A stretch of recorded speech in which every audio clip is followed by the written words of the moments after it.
prepared materials in which we presented the candidates of Spain, Portugal with Ukraine, and Morocco separately to host the World Cup in 2030.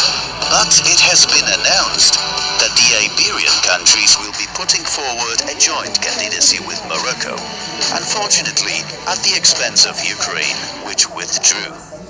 This turn of events has caused a bit of a revision in the stadium issue, so we have prepared an update. With the addition of Morocco, the number of arenas in Spain has been reduced, and the stadium landscape has been transformed. So we invite all stadium freaks to an update on one of the bids to host the 2030 World Cup. But before we focus on the point, we would like to ask you to subscribe and click the bell and like buttons. A comment below the video would also be appreciated. Thanks! The change means that the distances between football facilities have been significantly reduced. We start in the Iberian Peninsula, and the first country on a list is Portugal, where 3 stadiums await us. Estadio José Alvalade 21. Capacity 50,095, Lisbon. The country's picturesque capital has 2 beautiful venues that were built on the occasion of Euro 2004. The first one is used on a daily basis by Sporting's footballers. Portuguese architect Tomás Taveira, known for his exceptionally bright visions, is responsible for the design. In addition to the impressive size of the 2-tier auditorium, the arena has extensive facilities underneath the stands. Estadio da Luz, capacity 64,642, Lisbon. The other stadium from the Portuguese capital hosts none other than Sporting's arch-rival Benfica. The locals call the stadium A Catedra, and it is hard to deny that, as the arena is truly monumental. The 60-seater has hosted the final of the aforementioned European Championships and 2 Champions League finals. Estadio do Dragão, capacity 50,033, Porto. Like the previous 2, this venue was also built on the occasion of the Portuguese Euros, and there is no doubt that all arenas share quite a few features. The Dragons Stadium has the main pitch below ground level, which is flanked by 2-tier stands along the pitch and single level ones behind the goals, so that from the auditorium we can see the nearby buildings. San Mamés Barria, capacity 53,331, Bilbao. We start in the Basque Country. The stadium here is a real visual marvel. Its most distinctive feature is its facade, made up of thousands of white ribs. Each one is curved so that the panels do not adhere tightly, but allow for light and ventilation. Estadio Anoeta, capacity 40,000, San Sebastian. We remain on the Bay of Biscay. The stadium in San Sebastian owes its current appearance to the 2017-19 redevelopment and no longer resembles the old Anoeta at all. The arena's roof and facade are covered with an ETFE membrane. Estadio Cornellà El Prat, capacity 40,000, Barcelona. Time for a visit to Catalonia. Espanyol's stadium opened almost 14 years ago, but it still looks very modern. Its advancement is not only manifested in its appearance, but also in the solutions used there to make the stadium environmentally friendly. Camp Nou, capacity 105,053, Barcelona. By the time of the 2030 World Cup, Blaugrana's stadium will have looked very different compared to present. Modernization work is in progress at Barça venue, which is set to accelerate next season when the club moves to the Olympic Stadium. Plans include the construction of a new 3rd tier of equal height, which will allow Camp Nou to exceed the magic 100,000-seater barrier. The stadium will also gain a roof, and the panoramic screen will be installed underneath. Estadio Metropolitano, capacity 68,456, Madrid. capital, where two stadiums are in contention for the right to host the World Cup. The first of those is the home of Atletico. The most remarkable part of the stadium and its trademark is the roof.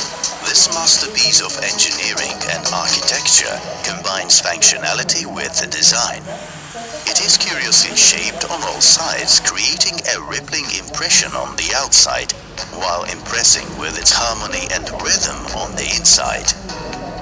Estadio Santiago Bernabéu, capacity 80,242, Madrid.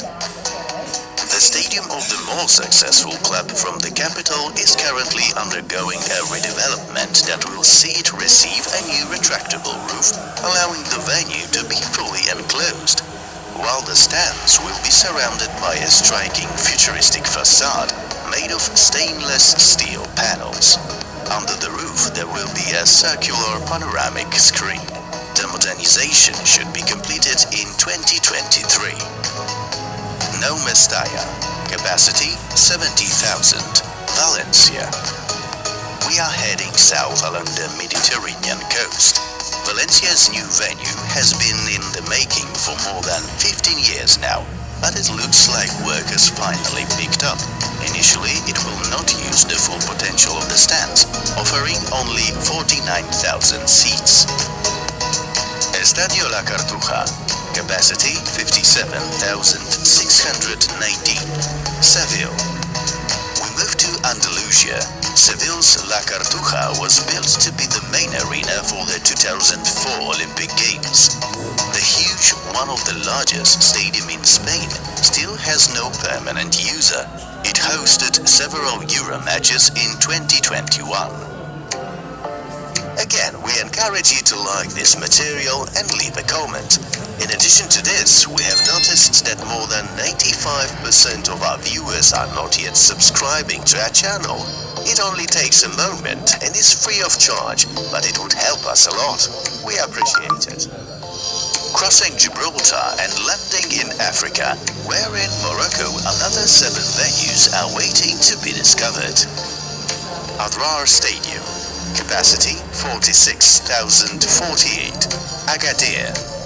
The city is located on the edge of the mountain range, so the terrain here changes dynamically, and the stadium was designed to resemble the surrounding hills. Earth embankments are covered with the stone steps, blending the stadium into the landscape and giving it an interesting geometry through the stepped facades. The planned redevelopment involves fitting the arena with an interesting roof supported by slender masts. Grand Stade de Marrakech, capacity 69,565, Marrakech. The venue was built about 11 kilometers from the city center, and it must be said that it is extremely distinctive. In the desert landscape, it looks like a fortress, not coincidentally. Its appearance is intended to be reminiscent of fortifications on the one hand, and of local architecture on the other. Ahead of the World Cup, the arena is set to undergo a major expansion, which will increase its capacity by almost 25,000 seats. Grand Stade de Casablanca, capacity 93,000, Casablanca. This planned giant would most likely host the opening match and the final. Once completed, the stadium would become one of the largest on the continent. Prince Moulay Abdallah Stadium, capacity 46,500, Rabat. Opened in the early 1980s, the stadium in the capital has not undergone any major redevelopment in its history, but was extensively modernized in 2001. Among other things, it received individual seats. The World Cup renovation plan proposes the full roofing of the arena's stands. Fez Stadium, capacity 46,092, Fez. The stadium in Morocco's third largest city was officially opened in 2007, although construction had begun back in 1994 and had taken 9 years. The facility has an athletics track, and its most striking feature are 4 slanted concrete floodlight towers. As part of the upgrade, the stadium is to gain a canopy that will cover most of the stands. Ibn Battuta Stadium, capacity 65,000. Tangier. The stadium was inaugurated in 2011 after 9 years of construction and was already labeled outdated when it opened. The stands are placed a long way from the pitch, surrounded by a running track, and the open arches caused heavy droughts with the offshore wind. Between 2020 and 2023, the sectors on the edges were expanded to equal the height of those along the pitch. The modernization increased the capacity of the stadium up to 20,000, and the additional stands were ready for the Club World Cup to be played in February 2023. Ujda Stadium, capacity 55,000. Ujda. The original plans called for the stadium to have a capacity of 10,000 fewer seats, but now it looks like the concept has changed. The stadium will be one of the greenest in Africa, generating more electricity than it consumes.